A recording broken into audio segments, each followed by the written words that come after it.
Welcome, everyone, to this edition of the Friday Rewind. I am Brandon Davidow, joined by our weekly commentator, Sal Carola. Sal, thanks for being with us. And also, you see another face. That is Kevin Liotta from Freedom Mortgage. Kevin, thanks for being with us today. Today's topic, guys, we're going to talk about the lending market, and more specifically, the current condition. We've all gotten used to the coronavirus, how it's impacted the market. Sal, I'm going to start with you. What is the current condition right now? Well, the current condition right now with the lending is just they're doing an amazing job keeping the deals together because closings are not happening fast enough. Attorneys are not really all on board to close, virtually. They are, a lot of them do not want people in conference rooms. So and a lot of them is making it a lot easier for them just to delay the closing. That's putting a huge amount of stress on the lenders, and deals are really being faced with falling apart because of the expirations. And Kevin will probably explain it to you a little bit more. But Kevin has personally kept a lot of deals for me together, so that it has actually gone to the closing table.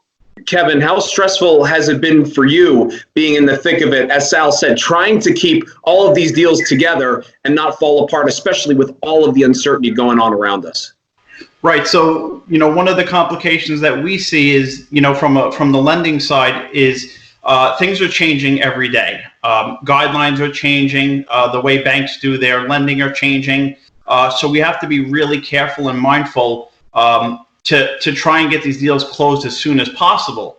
We run into possibly rate lock expiring. We run into possibly people being laid off from their jobs. So that can be another issue that we run into. Another thing is like I said, that the banks are putting all of these overlays in place to protect the bank. So things are changing from credit scores to reserves needed on specific deals that weren't necessarily needed prior to this. So there's a lot of uncertainty, and the longer this gets dragged out and these deals don't close, the more of a chance there are that these deals can possibly not close. So, we're doing the best that we can from a lender side to keep our referral partners, their deals alive, and get them to the closing table. Well, Kevin and Sal, hopefully everything can clear up as quick as possible, hopefully over the next few weeks or next month or so. Kevin, let me start with you. Where is everything going from here on out? What does the future hold, and how is your specific lending market going to change once things get back to normal?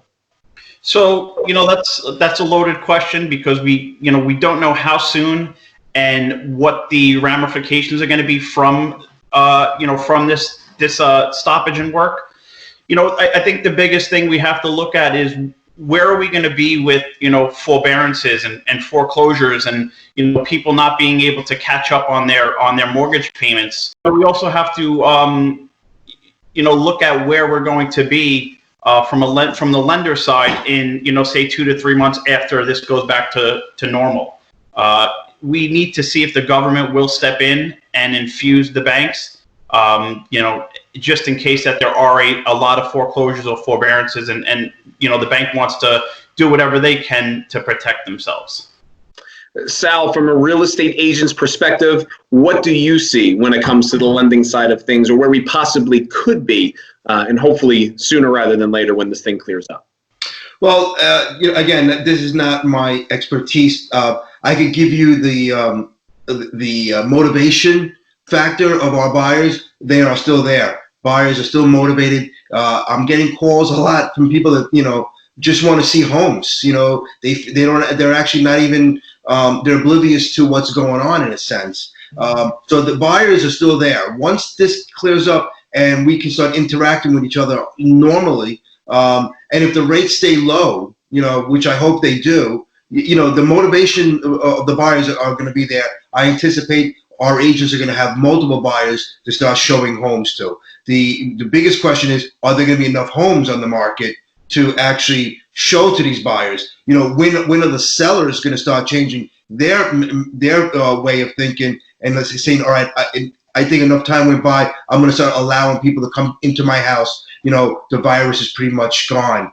That's where I think is the problem. I think the buy side is going to be strong. I think the interest rates will probably be low, and with great lenders like Kevin, you're going to have that motivated buyer able and willing to put offers in. Yeah. Well, Kevin, thank you. I know you're very busy, so appreciate the time speaking with us. Sal, as always, I'll see you again next week for the Friday Rewind. Thank you, Take care, guys. guys. Thank you.